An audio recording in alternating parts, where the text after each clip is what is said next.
أشهد أن لا إله إلا الله وحده لا شريك له وأشهد أن محمدا عبده ورسوله أما بعد فأعوذ بالله من الشيطان الرجيم بسم الله الرحمن الرحيم الحمد لله رب العالمين الرحمن الرحيم مالك يوم الدين إياك نعبد وإياك نستعين اهدنا الصراط المستقيم صراط الذين أنعمت عليهم غير المغضوب عليهم ولا الضالين.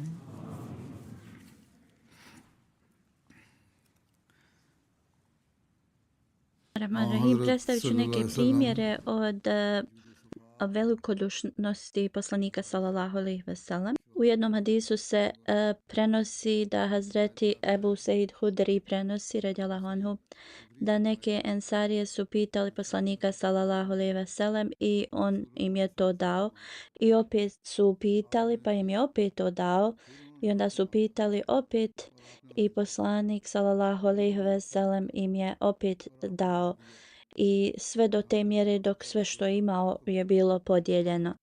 Onda je poslanik sallallahu alejhi ve sellem je rekao: šta god ja posjedujem od imovine ili blaga, ja to zaista neću kriti od vas. A također ko se god suzdrži da ne pita, Allah dželešanuhu će blagosloviti te osobe.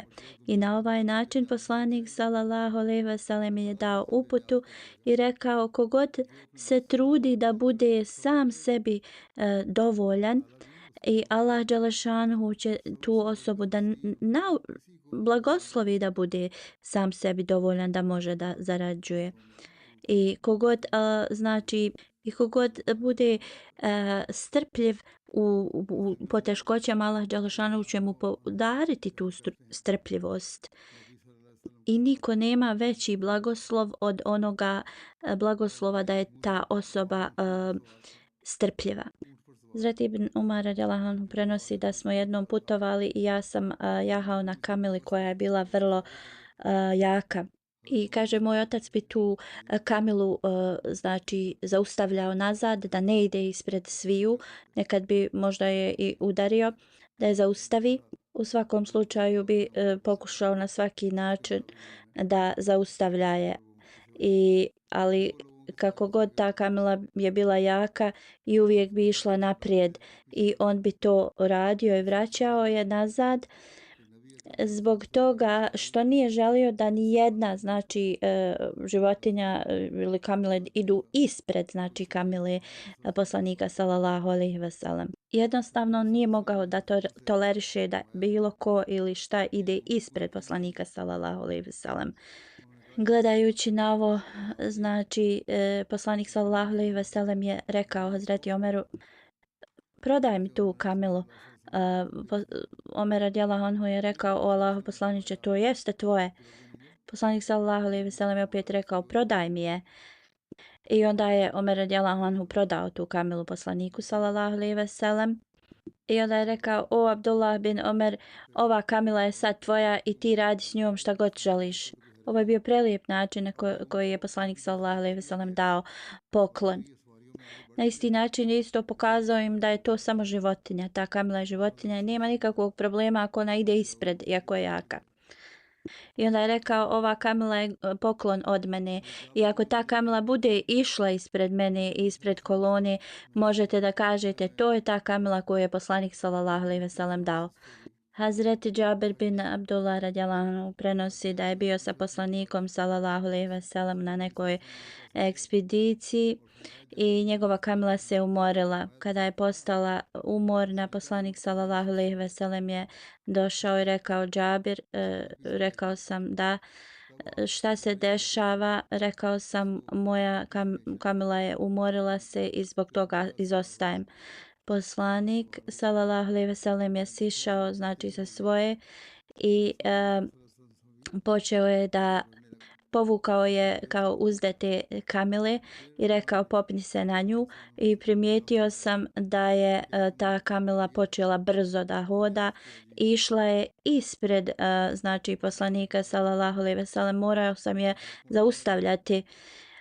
Onda me poslanik sallallahu alejhi ve sellem pitao da li sam oženjen, rekao sam da. Rekao je sada ćeš onda uskoro stići kući i kad budeš tamo došao kući budi mudar i budi vrlo obziran i nježan. Znači drugim riječima je rekao da se u kući moraju ponašati na lijep način. Onda je pitao poslanik sallallahu alejhi ve sellem hoćeš li mi prodati ovu kamilu, ja sam rekao hoću i kupio je za jednu okiju srebra, to je 37 grama. Onda je poslanik sallallahu alejhi ve sellem stigao u Medinu prije mene, ja sam stigao sljedećeg jutra. Došao sam u džamiju i rekao sam da i poslanik sallallahu alejhi ve sellem je rekao odi u džamiju i klanjaj 2 rekata na file. Otišao sam i klanjao u džamiji. Poslanik sallallahu alejhi ve sellem je rekao Hazreti Bilalu da izvaga jednu okiju srebra i da mi to da. I poslanik, u stvari Hazreti Bilal je to uradio i on je također dao mi malo više, kao izvagao je malo više i krenuo sam, ali poslanik sallallahu alejhi ve sellem je rekao zovni Džabira da dođe kod mene. I on kaže pomislio sam da će poslanik sallallahu alejhi ve sellem sad mi vratiti tu kamilu i to bi mi bilo baš teško da nešto što je kupio vrati mi. Poslanik sallallahu alejhi ve sellem je rekao uzmi svoju kamilu i također uzmi to što si dobio za nju. U drugom hadisu se spominje da je Hazret Džabir rekao prošao sam pored Jevreja i kada sam mu rekao šta se desilo, taj Jevrej je bio zaprepašten i rekao je on ti je dao i kamilu i to zašto ti je bio platio. Rekao sam da. Hazret Džabir kaže toliki blagoslov je došao sa ovim poklonom od poslanika sallallahu alejhi ve sellem. Ta kamila je ostala dugo znači živa u toku cijelog života poslanika sallallahu alejhi ve sellem u eri Hazreti Ebu Bekra radijallahu anhu i do Omera radijallahu anhu. I ovo je zaista veliki utisak ostavilo ovo ponašanje poslanika sallallahu alejhi ve sellem na njegove ashabe. Hazreti Hatidža radijallahu anha je bila impresionirana sa ovim da je dala poslaniku sallallahu alejhi ve sellem svo svoje znači imovinu. Zabilježeno je da je poslanik sallallahu alejhi ve sellem došao Hatidži radijallahu anha i izgledao je zabrinuti i ona ga je upitala šta je. Poslanik sallallahu alejhi ve sellem je rekao sada je vrijeme gladi i zabrinut sam. I rekao je osjećam se neprijatno pred tobom, ako budem trošio na to potrošit ću ti sve, a ako ne onda se bojim Allaha. Onda je Hazret Hatidža radijallahu anha pozvala Kurejšije među kojima je bio Ebu Bekr radijallahu anhu. Ebu Bekr radijallahu anhu prenosi da je tada Hazret Hatidža radijallahu anha donijela toliko dinara gdje je on sjedio i nije mogao vidjeti ko iza njega, iza te hrpe gromile stoji. I onda je rekla svjedočite da sve ovo ovdje blago je imovina i pripada poslaniku sallallahu alejhi ve sellem. Ako želi može da ga potroši, ako ne može da ga zadrži. I ona je znači to dala da bi uklonila poslanikovu zabrinutost. Hazreti Omer ibn Hatab kaže Neka osoba je došla i tražila od poslanika sallallahu alejhi ve sellem da mu nešto da. Poslanik sallallahu alejhi ve sellem je rekao nemam trenutno ništa. Poslanik mu je rekao uzmi nešto kao pod njegovim imenom nešto da kupi i da kaže da će poslanik sallallahu alejhi ve sellem kad dobije nešto da otplati to. Hazreti Omer radijallahu anhu je rekao ti si već njemu dao nešto, Allahu poslaniče. Allah tebe ne veže iznad tvojih sopstvenih mogućnosti da daješ. Poslanik sallallahu alejhi ve sellem je pokazao nezadovoljstvo prema ovim riječima što je Omer radijallahu anhu izgovorio. Neki ensarija je rekao o Allahov poslaniče troši i nemoj se bojati da će Allah kao da ćeš ostati siroma zato zbog gospodara. Poslanik sallallahu alejhi ve sellem se okrenuo i nasmijao tom ensari i na njegovom licu sreća se vidjela. Onda je poslanik sallallahu alejhi ve sellem rekao ovo je zaista kao šta je meni naređeno. Hazreti Ebu Hurajra radijallahu anhu je govorio ehli sufa su gosti muslimana. Oni niti su imali kuće u kojima mogu se odmarati, niti su imali bilo koga s kim su mogli boraviti. Kad bi god neka sadaka došla poslaniku sallallahu alejhi ve sellem, on bi to slao njima. Ništa ne bi sebi ostavljao. On znači nije prihvatao sadaku jer je to znači bilo namijenjeno za siromašne. Kad bi go dobio znači neki poklon, onda bi poslanik sallallahu alejhi ve sellem davao tu ehli sufa i on bi s njima dijelio to. Kakav prelijep standard poslanik sallallahu alejhi ve sellem je nama ostavio u velikodušnosti, u svim karakterima. U sljedećem hadisu Ebu Hurajra radijallahu anhu prenosi jednom je neki beduin došao poslaniku sallallahu alejhi ve sellem i pitao ga u vezi nečega. Ikrima kaže da taj čovjek je došao da traži otkup za krvnu osvetu. Poslanik sallallahu alejhi ve sellem je rekao da li sam se ja ophodio prema tebi fino. Taj beduin je rekao ne, nisi se ophodio prema meni lijepo. Onda neki muslimani su bili uzrujani i kao pošli prema njemu, ali poslanik sallallahu alejhi ve sellem ih je zaustavio znakom i onda je ustao i pozvao tog beduina u svoju kuću. Onda poslanik sallallahu alejhi ve sellem je rekao ti si došao kod nas i tražiš od nas i dali smo ti nešto. Ali ti si rekao šta si rekao, to jeste da on nije bio ispravan prema njemu. Onda poslanik sallallahu alejhi ve sellem mu je dao još nešto iz svoje kući i pitao ga je opet da li sam se lijepo ophodio prema tebi. A taj beduin je rekao da jesi i neka Allah blagoslovi tvoju kuću i tvoj narod. Onda je poslanik sallallahu alejhi ve sellem rekao došao si kod nas i pitao si od nas, ali pričao si šta je god došlo znači u tvoju znači glavu i moji ashabi sad su kao uzrujani zbog toga što si ti rekao, ali kad odeš ispred njih reci im isto što si meni rekao, tako da šta god je u njihovim srcima da se to otkloni.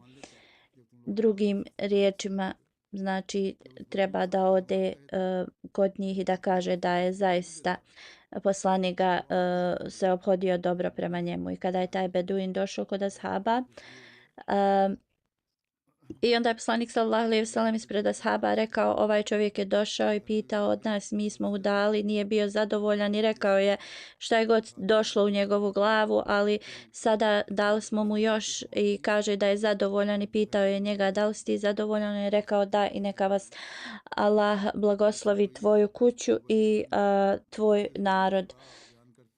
Hazreti Ebu Hureyra radijallahu anhu prenosi moj primjer i primjer ovog beduina je isto kada u nekoga kamila pobjegne i što je više tjeraju, ona sve više bježi i onda njen znači vlasnik te kamile kaže ostavite mene i moju kamilu, ja znam kako da se ponašam prema njoj. I ja ću se lijepo ponašati prema njoj. Ako znači nastavite da jurite za njom, ona će samo još dalje da bježi. I onda je vlasnik prišao toj kameli, držao je travu i polako došao do kamile i ona je prišla znači blizu i on je stavio sedlo i završeno. I poslanik sallallahu alejhi ve sellem je objasnio, znači kamila je znači došla blizu trave i onda je sedlo bilo stavljeno. Da sam ja prihvatio znači vaš primjer zato što ste htjeli da ga napadnete zbog njegovih loših riječi. Ako sam vam to dozvolio, završio bi u vatri on, a sada sam ga spasio i zadovoljan je. I poslanik sallallahu alejhi ve sellem je mogao otići u kuću, iznijeti šta je još imao i dati, ali ga je uveo u njegovu kuću da vidi i taj beduin da poslanik nema nešto specijalno, a daje mu još. I znači tako je on zadovoljstvo primio. Hazreti Rubej binti Muazim da njen otac Muavez je poslao znači nju kod poslanika sallallahu alejhi ve sellem, nosila je hurme i svježe krastavice. Poslaniku sallallahu alejhi ve sellem je on volio znači krastavice. I tada je iz Bahreina došlo neki nakit i poslanik sallallahu alejhi ve sellem je uzeo iz te i dao je to njoj. U drugom hadisu se prenosi da je poslanik sallallahu alejhi ve sellem napunio njene ruke sa tim nakitom i rekao možeš to da nosiš. I ovo je znači prelijep način na koji način je poslanik znači zamijenio poklon u Hazreti Ebu Hureyra prenosi, kad bi god dženaza donesena, znači ispred poslanika sallallahu alejhi ve sellem, pitalo bi da li ova osoba ima ikakvih dugova. Ako bi rekli da ima, onda bi pitao da li ima odakle se to da isplati od njegove imovine. Poslije, kada poslanik sallallahu alejhi ve sellem je znači postao uspješniji, znači i poslanik sallallahu alejhi ve sellem bi rekao ja sam bliži vjernicima od njihove familije i da treba da isplati njihov dug, a njihovo što je ostavljeno iza njih to pripada njihovim potomcima. Abdullah Hozani prenosi da kaže da sam upoznao Bilala radijallahu anhu u Alepo i pitao sam ga, o Bilale, reci mi kako je poslanik sallallahu alejhi ve sellem se brinuo za svoje troškove. Hazreti Bilal radijallahu anhu je rekao, poslanik nije imao ništa znači svoje. Ja sam bio znači taj koji se brinuo za sve. Od dana kada je znači postao poslanik do smrti ja sam se brinuo za sve. Kad bi god musliman došao bez odjeće, poslanik sallallahu alejhi ve sellem bi me poslao da kupim znači za tu osobu i da je nahranim. I to bi kao i posudio da to uradi. Jednom je došao jedan kršćanin rekao da ima mnogo znači bogatstva i ako mu treba da pozajmljuje od nekoga kao da dolazi kod njega i ja sam to i radio. U stvari bio je mnogo božac koji je bio trgovac, nije kršćanin. Zatim Bilal dalje kaže, uzeo sam abdest i htio sam ezan da učim kad je taj mnogobožac trgovac došao sa drugim i rekao je, ti Abesinac dođi vamo. Kad sam prišao rekao mi je da li znaš koliko je vremena ostalo dokle ti trebaš da isplatiš taj dug. Rekao sam da, svjesna sam. Rekao je ima 4 dana i ako ne isplatiš poslaću te u prijašnje stanje u kojem si bio, kao da bude sluga i to i kao ponizit će ga. Hazret Bilal kaže da je ogromna tuga me obuzela i znači taj dan kada je se jacija završila pitao sam da odem kod poslanika sallallahu alejhi ve sellem, on me je primio i tako sam rekao neka su moji roditelji žrtvovani radi tebe. Ja sam posuđivao od njega da znači ispunite naredbe poslanika sallallahu alejhi ve sellem i on sad hoće da me kao sramoti i slično i rekao sam ja ću otići u to jedno pleme koje je postalo muslimansko kao da od njih traži i posle kaže otišao sam od poslanika sallallahu alejhi ve sellem, došao u svoju kuću, sve pripremio kao sljedeći dan da krene. I izutra neki čovjek je došao, dotrčao i rekao poslanik sallallahu alejhi ve sellem želi da te vidi o Bilale. Došao sam kod poslanika sallallahu alejhi ve sellem, vidio sam 4 kamile kako su natovarene nekim pune i ušao sam i rekao o Božji poslaniče ja sam spreman da krenem. Poslanik sallallahu alejhi ve sellem je rekao Bilale raduj se, zar nisi vidio te 4 kamile koje su Allah je znači poslao da ti možeš da otplatiš svoj dug. Rekao je sve 4 su tvoje, one imaju i hrane i svašta na sebi, sve 4 su tvoje i sve to i ti trebaš da to time otplatiš dug. Da je neko poslao poslaniku sallallahu alejhi ve sellem to kao poklon. I Hazreti Bilal radijallahu anhu kaže ja sam to uradio i onda sam otišao u džamiju gdje je poslanik sallallahu alejhi ve sellem sjedio i poselamio se s njim i pitao me je šta se je desilo. Rekao sam sve što je znači poslanik sallallahu alejhi ve sellem dugovao, sve je isplaćeno. Onda je poslanik sallallahu alejhi ve sellem pitao ima li šta što je ostalo. Rekao sam da. Onda rekao je poslanik sallallahu alejhi ve sellem onda uradi što mene čini srećnim, to jeste sve podijeli siromašnjima i rekao je neću se vratiti svojoj porodici dok se to sve ne potroši na siromašne. Rekao sam o Allah poslaniče, u stvari posle jacije poslanik sallallahu alejhi ve sellem je pitao šta se je desilo Bilal sa onim što sam ti rekao da uradiš. Rekao sam o Allahu poslaniče i dalje je sa mnom to što je ostatak, niko nije došao da pita me ni za šta. I onda poslanik sallallahu alejhi ve sellem je rekao u redu, onda ja neću ići kući, ja ću ostati u džamiji. Sljedeći dan posle jacije poslanik sallallahu alejhi ve sellem je pozvao i rekao o Bilale šta se je desilo sa onim poslom koji sam ti dao. Rekao sam o Allah poslaniče, Allah te je oslobodio od toga i ja sam sve podijelio. I poslanik sallallahu alejhi ve sellem je veličao Allaha, zahvalio mu se jer nije želio da umre, a da to ostane kod njega. Hazreti Bilal radijallahu anhu kaže onda sam znači krenuo za njim, išao je u svaku kuću svojih supruga i poselamio ih i onda je otišao u kuću koju je trebao tu veče da boravi. Hazreti Umi Sumbala radijallahu anha prenosi donijela sam neke poklone ženama poslanika sallallahu alejhi ve sellem, one su rekle one ne prihvataju poklone. Tada je poslanik sallallahu alejhi ve sellem došao i rekao prihvatite poklon od Umi Sumbala poklon zato što je ona znači od našeg naroda i mi smo njen narod. I poslanik sallallahu alejhi ve sellem je prihvatio taj poklon i onda je dao neku dolinu, znači kao poklon njoj, to jeste u tom regionu taj posjed je bio njen. Kao što sam spomenuo ranije, kad bi god vraćao poklone, to bi bilo mnogo znači veće. Hazret Ibn Umar prenosi da poslanik sallallahu alejhi ve sellem je rekao da se Hazreti Zubeiru da znači toliko zemlje koliko njegov konj može da pokrije, to je s drugim riječima koliko god njegov konj bude i gdje se zaustavi, znači dotle će biti njegova zemlja, jer poslije poslije pobjede, znači sva ta teritorija je pripala muslimanima. Hazreti Zubair je znači jahao na svom konju i konj se je zaustavio, ali on je htio još malo pa je bacio svoj bič i poslanik sallallahu alejhi ve sellem je rekao dokle god je njegov taj bič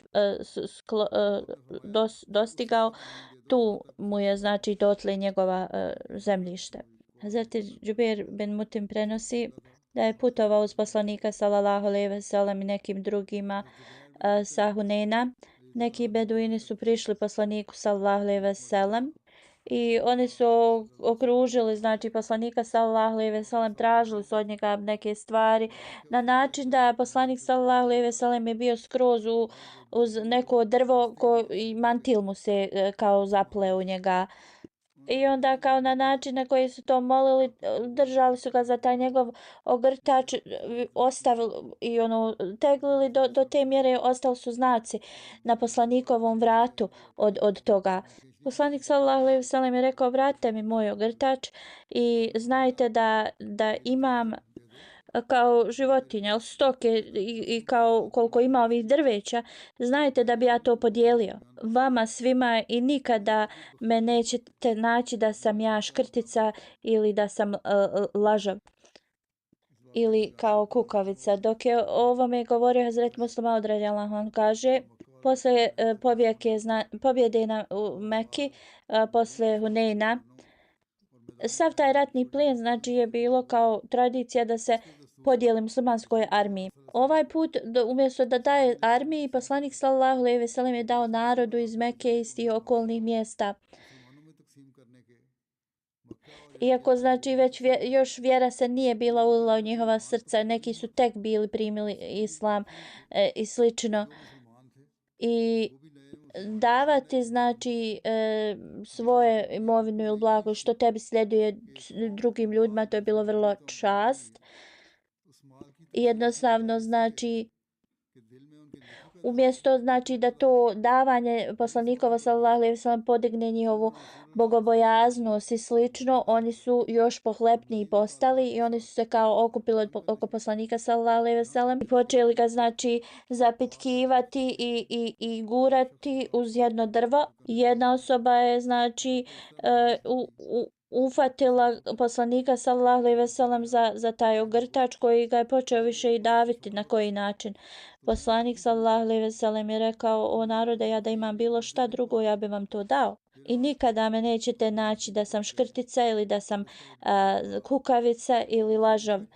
I onda je otišao znači do svoje kamile i iščupao jednu znači dlaku i rekao: o ljudi, meni ne treba znači vaša nikako blago, ni pomoć, ni ništa, čak ni ovoliko koliko je ova jedna dlaka. Osim 1/5 znači što pripada vladi prema znači toj zakonu tadašnjem u Arabiji. I ja ne trošim ni tu 1/5 toga na sebe, ja to i dalje trošim na vas, na ljude kojima je pomoć potrebna. I zaista, znajte, onaj ko je neispravan i neiskren je zaista gubitnik na sudnjem danu. Posle ovoga Hazreti Muslima Maud radijallahu anhu kaže: ljudi kažu da je poslanik sallallahu alejhi ve sellem želio da bude kralj. Je li ovo kako kraljevi pričaju sa svojim znači ljudima? Ko može s kraljem se tako znači ponašati prema kralju kao što su oni vukli njegov ogrtač? Niko osim poslanika sallallahu alejhi ve sellem. U toku bitke na Tabuku poslanik sallallahu alejhi ve sellem je dobio prelijepog konja. I svidio se i taj konj poslaniku sallallahu alejhi ve sellem. Neki ensarija je rekao: neka je moj otac, majka žrtvovani za tebe, možeš li mi dati tog konja? Poslanik sallallahu alejhi ve sellem je rekao: tvoje. Hazreti Ajša radijallahu anha kaže u toku bolesti poslanika sallallahu alejhi ve sellem, pred kraj znači njegovog života, Upitao je Hazreti Ajšu u vezi zlata. Hazreti Ajša radijallahu anha je pokazala, bilo je 5 do 9 kao dinara u zlatu i pokazala poslaniku sallallahu alejhi ve sellem.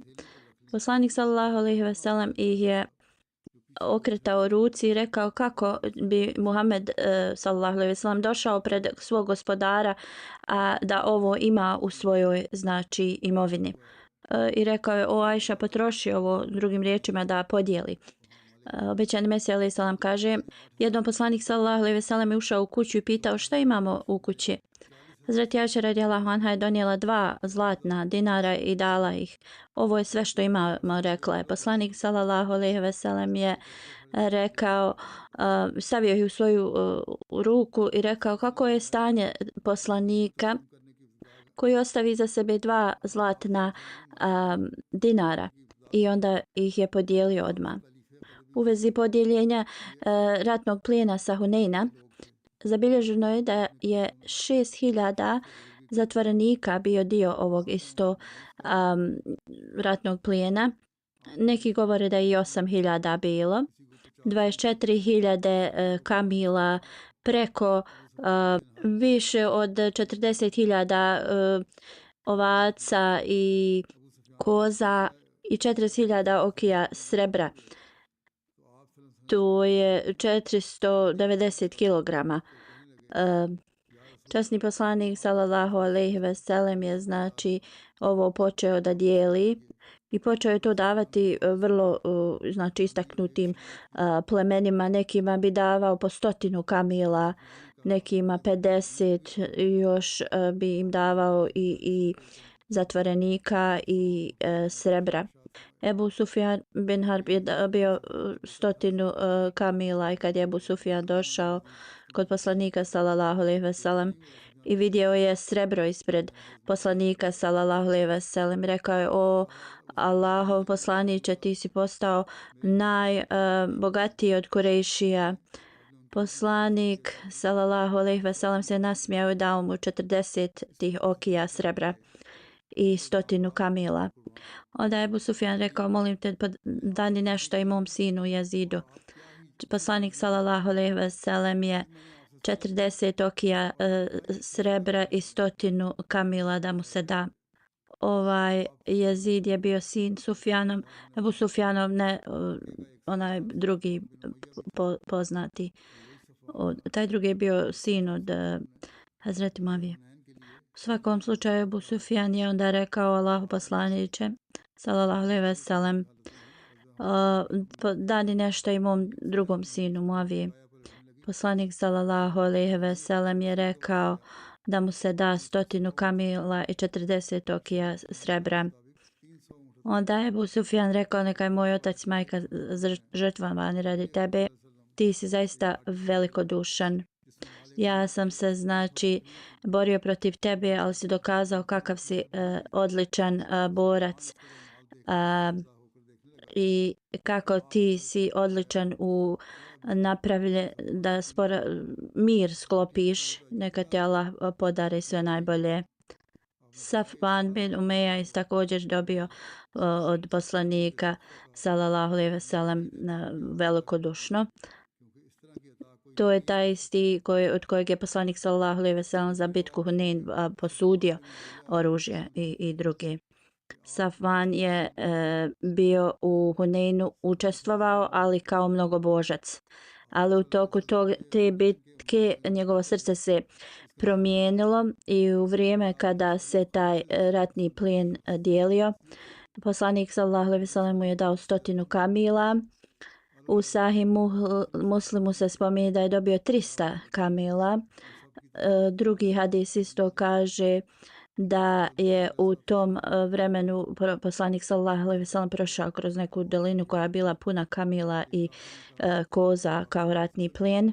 I Safvan je pogledao znači u to vrlo zaprepašteno. Poslanik sallallahu alejhi ve sellem je tad rekao: o Ebu Vehab, to je bilo njegovo kao titula, jel se iznenadio sa ovom dolinom, jesi li zaprepašten? Poslanik sallallahu alejhi ve sellem je rekao, onda je to sve tvoje, uzmi.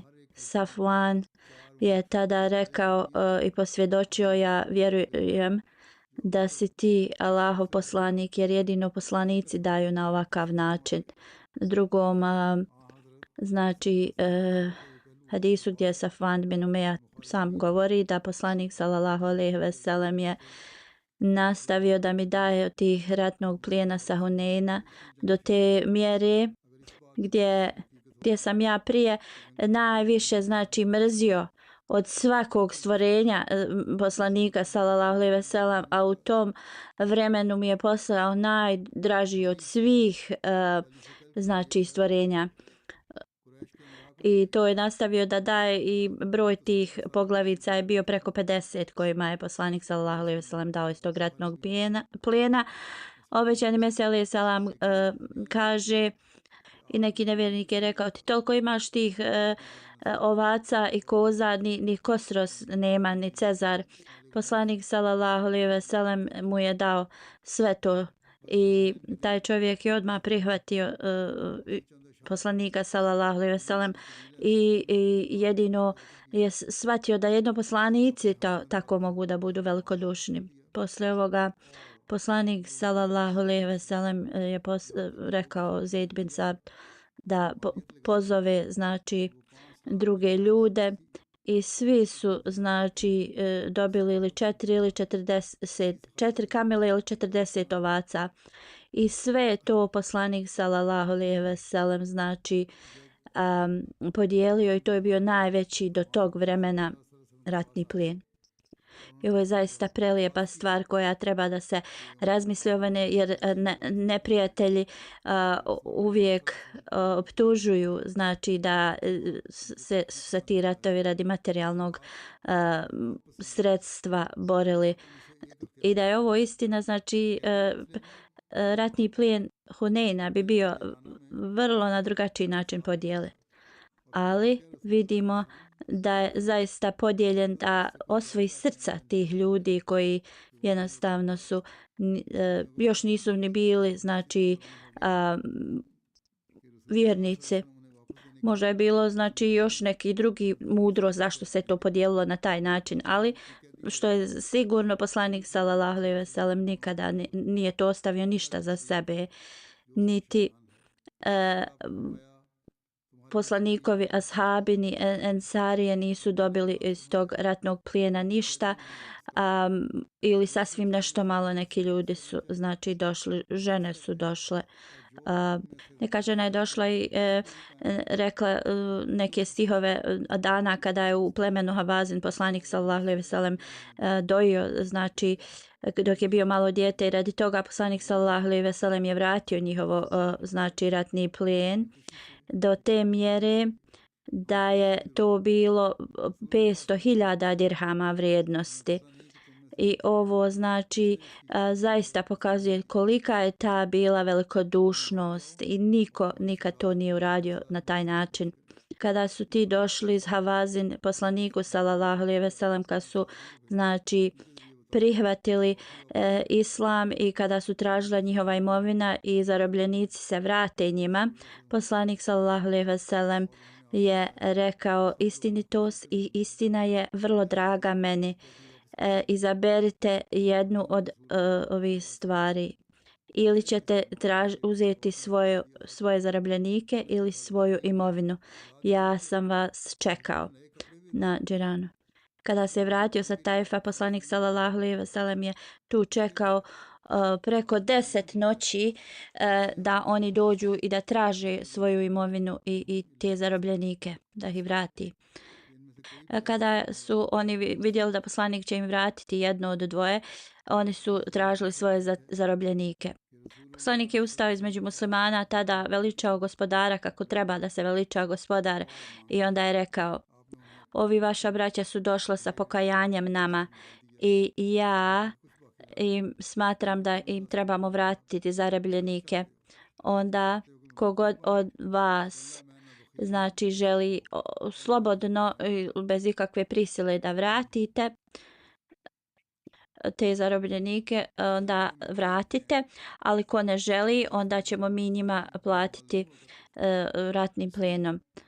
Tada su ljudi rekli o Allahu poslaniče, sallallahu alejhi ve sellem, radi tebe mi ih odma znači vraćamo i nama ne treba nikakva nadoknada.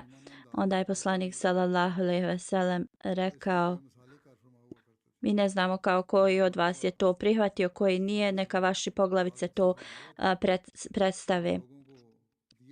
I to je uradio zato da zaista bude siguran da svi ih vraćaju dobrovoljno. Oni su onda se sastali jedni između drugih i poglavice su došli i rekli, svi su oni se složili i da svi zarobljenici se mogu da znači vrate i svi su bili znači iz Havazin zarobljenici pušteni bez ikakvih otkupljanja. Ne samo znači da ih je pustio, već im je dao nova odjela. I rekao je, poslao je nekoga u Meku da kupi to odjela i rekao nijedan zarobljenik ne smije da ode bez odjeće. Hazreti Enes bin Malik radijallahu anhu prenosi, na danu Hunejna ljudi su došli poslaniku sallallahu alejhi ve sellem i tražili pomoć. Poslanik sallallahu alejhi ve sellem im je dao od svojih koza, ovaca, sve što je imao. Onda je poslanik sallallahu alejhi ve sellem rekao, šta vi želite? Da li želite da ja budem škrtica? Ne, tako mi Allaha, nisam škrtica, niti škrtarim, niti sam kao kukavica, niti niti kad govorim neistinu. Iz ovoga vidimo da i velikodušnost poslanika sallallahu alejhi ve sellem nije nikada bila bez veze, već je uvijek imala svrhu. Uvijek je davao onima zaista koji su tražili i vrlo rijetko bi se desilo da bi ne bi znači udjelio i dao, ali bi sa velikom mudrošću bi odbio neke. Jednom poslanik sallallahu alejhi ve sellem je davao neke poklone, ali je preskočio jednu osobu. Hazreti Sad bin Abi Waqqas kaže da ova osoba je meni bila toliko draga i želio sam da i on nešto dobije. I ja sam rekao Allahu poslaniče sallallahu alejhi ve sellem, zašto si izostavio tu i tu osobu? Ja ga smatram vjernikom. Poslanik sallallahu alejhi ve sellem, svi su muslimani. Hazreti Sad kaže, šutio sam neko vrijeme, ali što sam znao u vezi karaktera te osobe, opet sam progovorio. Ali zašto mu nisi dao to i to? Tako me Allaha, ja ga smatram vjernikom. Poslanik sallallahu alejhi ve sellem, svi su muslimani, je rekao. Hazreti Sad je opet ponovio, ali poslanik sallallahu alejhi ve sellem mu je dao isti odgovor. I nekima ovo davanje poveća vjeru i učvrsti i to je dobro, ali nije za sve tako. I također u komentaru se objašnjava hadisa koji u vezi vjernika i poslanik sallallahu alejhi ve sellem je upozorio ljude kada govore o duhovnim znači statusu nekih ljudi da budu vrlo oprezni, jer to pripada Allahu dželešanhu jedino, to znanje o unutrašnjoj duhovnom vjeri. I poslanik sallallahu alejhi ve sellem je volio tog čovjeka kojeg je on spominjao, ali mora biti mudrost ako bi neke te stvari možda pogoršale njegovu vjeru i to. I zato neki ljudi stvore ta mišljenja i te stvari bi možda pogoršale stanje tih osoba koji oni govore da im se treba učiniti to, a možda bi to bilo nešto što je pogoršalo njihovo vjersko stanje. I onda oni postanu uzrok zašto su ti ljudi otišli na stranputicu radije. Neki ljudi znači napadaju te osobe koji imaju znači slabiji iman i onda još više odguraju od vjere. Ovo je zaista lekcija koju moramo da uvijek shvatimo i radimo, i upozorio je poslanik sallallahu alejhi ve sellem nas da trebamo biti vrlo oprezni kad hvalimo nečiju vjeru. Ne samo te osobe da bi ta hvalisanje bilo uzrok nekog oholjenja ili nešto, nego i drugih ljudi okolo. I prihvatiti islam, znači iz ovog imamo lekciju, i praktikovati ga su dvije različite stvari. Jedan je stanje srca, drugo je pokazivanja. Drugo, koristiti znači ispravne riječi prema situaciji u kojom smo i ne možemo hvaliti nekoga gdje druga osoba se može osjetiti loše. I znači svaki detalj poslanika ovog života je znači za naš lekcija. Obećani Mesija alejhi selam je rekao da je poslanik sallallahu alejhi ve sellem imao savršenu moderaciju u svemu. Svaki moralni znači primjer je bio savršen prema situaciji. I njegova velikodušnost je uvijek bila pokazana na najbolji način i u najboljim situacijama. Isto tako njegovo žrtvovanje za sve, lijepe riječi, sve je to bilo sa velikom mudrošću i pokazalo velikodušnost poslanika sallallahu alejhi ve sellem. I uvijek smo vidjeli velike moralne karaktere njegove. Znači, ovo su savršeno balansirani ponašanje da Allah dželešanu nam pomogne da sve ovo usvojimo iz časnog poslanika sallallahu alejhi ve sellem života i da mi to znači radimo i da uvijek znači radimo po tome i da zaista dobijemo zadovoljstvo Allaha dželešanu.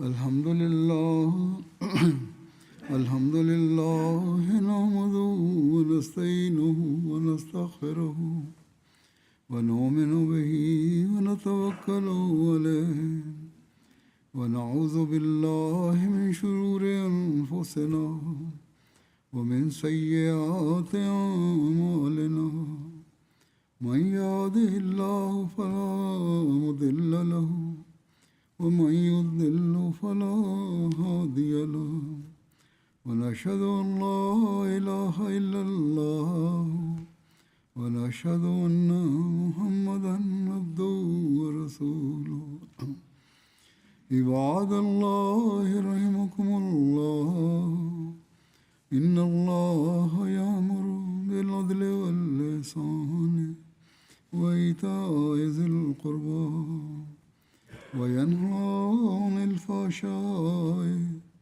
والمنكر والبغي يعظكم لعلكم تذكرون اذكروا الله يذكركم وادعوه يستجب لكم ولذكر الله أكبر